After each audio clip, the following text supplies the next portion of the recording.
What's going on, y'all? What's going on, y'all? What's going on, y'all? What's going on, y'all? What's going on, y'all? What's going on, y'all? It's David David. Oh man. What's going on, y'all? It's David or David, and today I want to continue my series on the best free-to-play units in Kingdom of Heroes Tactics War.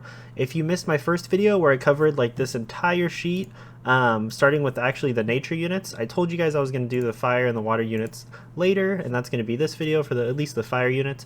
But yeah, if you missed the first one, make sure you click, I think up here. I'm going to have like a little card. You can go watch the first video where I explain basically the whole sheet, and then I basically just cover the nature units. So yeah, this one's going to be the fire units. Enjoy the video.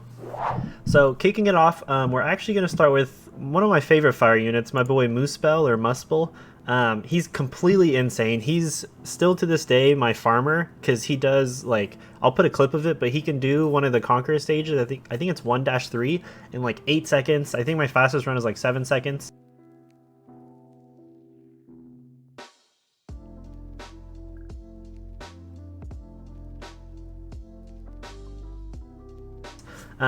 So let's go over his skills. His first skill is, it's just a single target nuke, 2 hexes away. If you crit, it'll reduce your skill 2 cooldown, and if you kill him, it'll like replenish the whole skill 2 cooldown. Before I actually get into skill 2, I want to go to skill 3. So skill 3 is just a huge AoE nuke, as you can see. It does more damage when you have more buffs, and it has increased critical damage. And now we'll go back to skill 2. Skill 2 resets skill 3's cooldown and increases your attack and gives you an extra turn.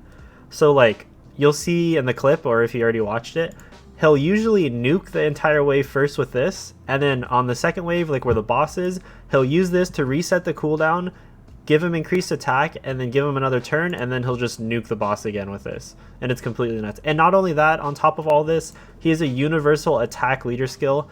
So I use him pretty much everywhere, like actually everywhere. I use him in PvP offense, I use him for farming obviously, and I've been using him for like TOA.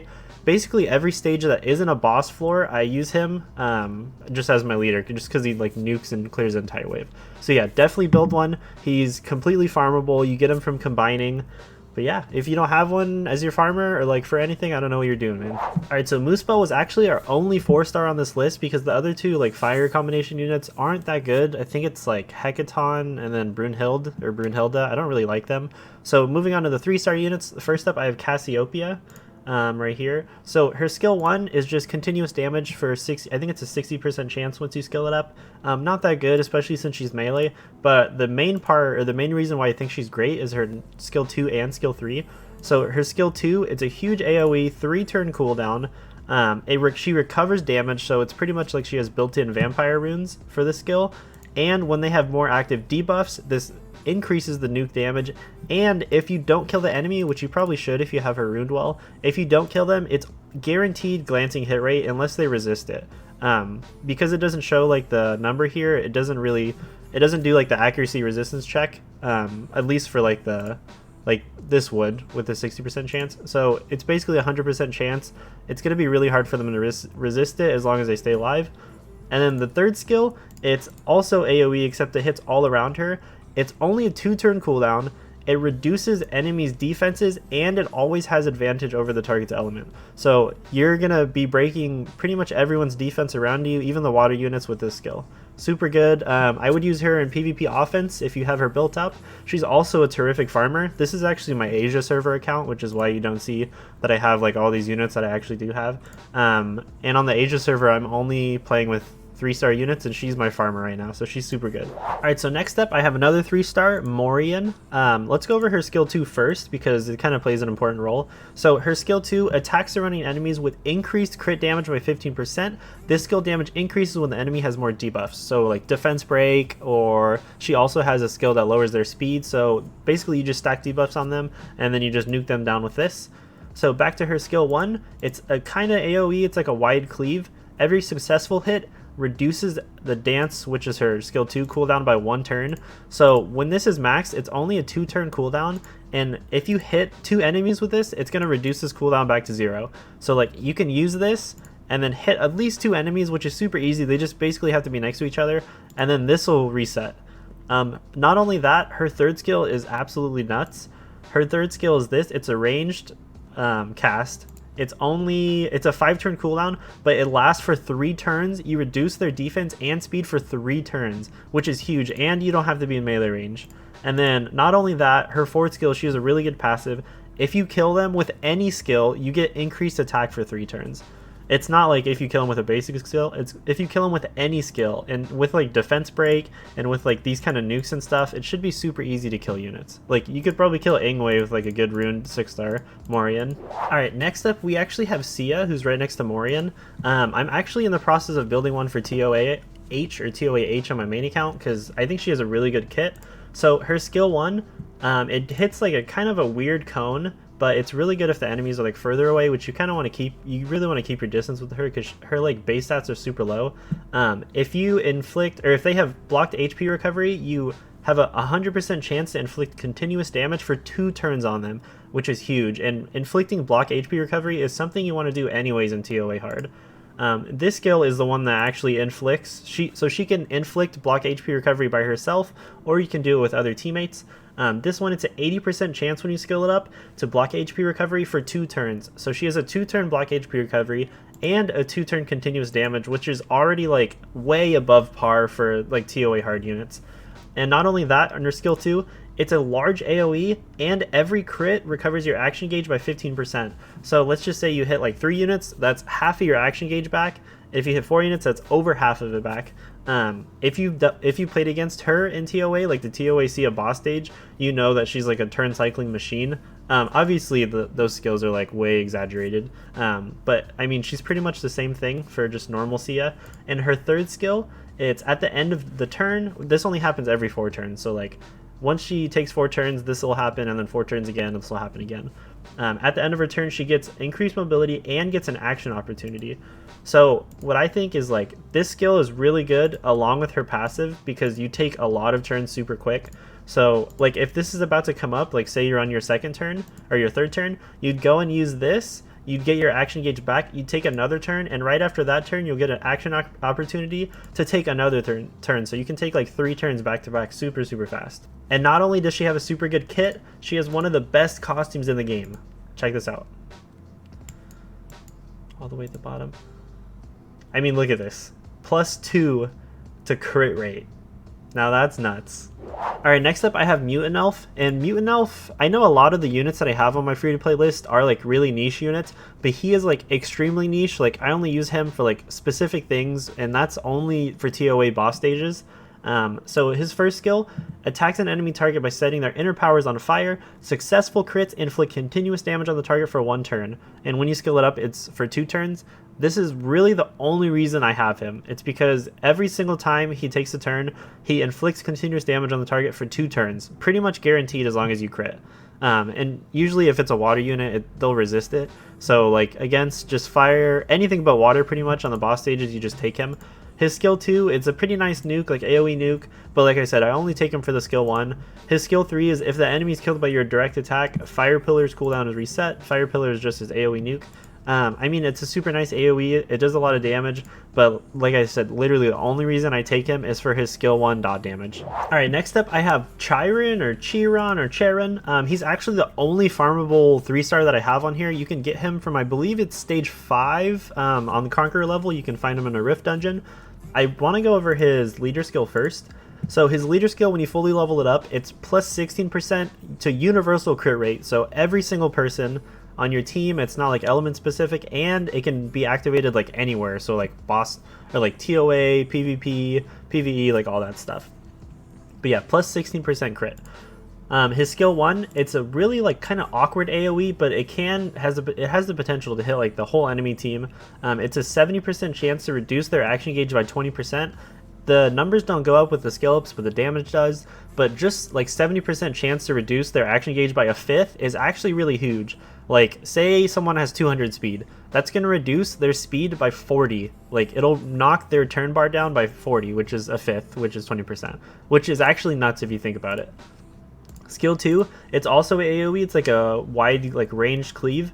It'll knock them back 1 tile, and along with a knockback, if you crit them, which you should with like, you just build high crit rate along with his leader skill, you only need like, what is it, 74, 84% crit rate.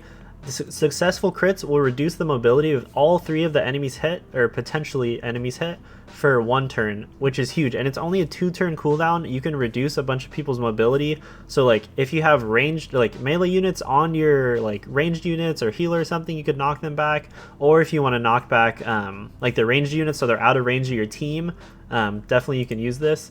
And then his 3rd skill is super helpful. It's a passive. Every successful crit recovers his action gauge by 6%, so you just build him like high speed, high crit rate, and he can just take a bunch of turns and provide basically a ton of utility for your team. He's more of like a pseudo support, but you can build him like speed, crit rate, attack, so you can actually like nuke people along with providing like all these important debuffs. Alright, so coming at I think the number 6 or 7 spot on my list, I have Circe. So her skill 1 is it's just like a single target nuke. There's no like debuffs or anything. Most of her kit's pretty lackluster except for 1 skill, which is her S3, which I'll cover in just a sec, which makes her like super viable, and I actually use her as like a 4-star for TOA. Her skill 2, it's only a 2-turn cooldown. It's, what is it, 60% chance to inflict continuous damage on the target for 2 turns. That's nice, but I mean, like, that's why I use Mutant Elf if I want to do continuous damage, because it's only his basic attack, so you can use it every turn, and it's pretty much guaranteed, and it's 2 turns as well, so there's no cooldown on it. But the real reason we use her is for her leader skill, first of all, because it's 20% speed to everybody, and it's universal, so it works on every element, works everywhere, like PvP, PvE. But her 3rd skill is like her bread and butter. So it reduces all cooldowns of you and allies within a surrounding area by 3 turns. However, Showtime's cooldown is not reduced. It's only a 4-turn cooldown. You can't reduce like your own cooldown because obviously that would be completely broken. But this works with like a ton of different things. Like I've been theory crafting some really good combos with this. Obviously the obvious ones are like Freya Jara, where you have like 3 or 4 turn invincibility. You can reset this, so like as soon as the invincibility is done, you just put it back up with those 2 because it'll be right off cooldown. So you can have like 6-7 turns of invincibility where like nobody can kill you. Another good combo is like attack buffing or like speed slash crit rate buffing with like a pollen. She just enables like some crazy different comps that like I've just been theory crafting. Let me know if you do want to hear about some of them. But yeah, I mean, you can basically just put her with like 3 DPS units, like a defense breaker and like 2 AoE nukers. They can use all their stuff, and if the enemy's still alive, she can go last and just reset all those. Like, this skill is like the only skill in the game like does something like that, and it's completely like crazy. And along with that, she has her speed leader skill. So like these 2 are pretty much why you want to use her. These 2 are lackluster, but you're not going to be attacking with her much. You're just going to be doing this, and like the rest of your team is just going to be going ham. All right, now last up on my list, I have Natasha. She's a pretty good priest. I was actually considering building her. You can build her like instead of like a Rhea or something, like the 4-star units that you have, but I actually summoned a Vivian, so I decided not to build her. But I do recommend her if you can fully skill her up. I think she's going to be really good for you. So the first one, even though she's like got her fist out, she is a ranged unit, so like all of her attacks and abilities are ranged. So her first one is it just recovers 10% of the max HP of the ally with the lowest HP every time she attacks with this skill, and successful crits reduce her skill 3 cooldown by 1 turn. Her skill 3 is like her bread and butter, pretty much, like the most important part about her. Recovers 70% of the target ally's HP and increases their defense for 2 turns.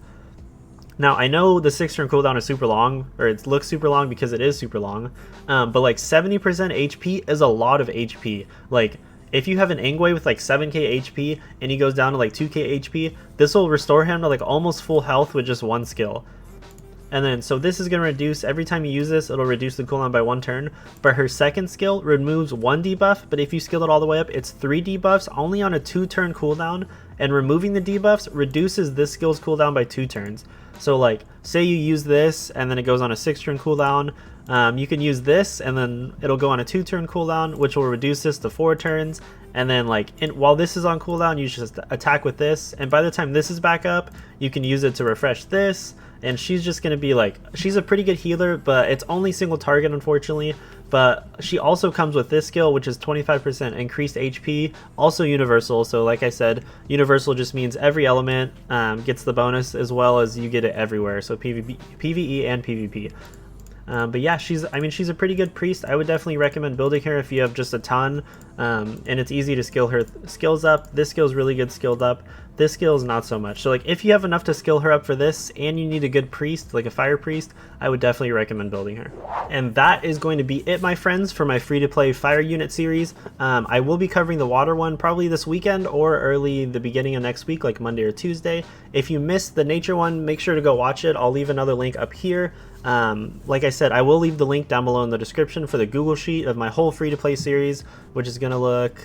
Actually, I already showed you in the beginning of the video. But yeah, I have the whole thing like laid out as a chart in case you just don't want to watch the videos. It's just like TLDR pretty much. It just summarizes their skills and all that. But yeah, if you enjoyed the video, please leave me a like and subscribe, hit the notification bell. I appreciate and love every single one of you that does that. It really helps me. It like helps basically run my channel, run my Twitch stream. Make sure you go follow me at twitch.tv/dov. But yeah, that's it. I'll check you guys later. Thanks for watching. See ya.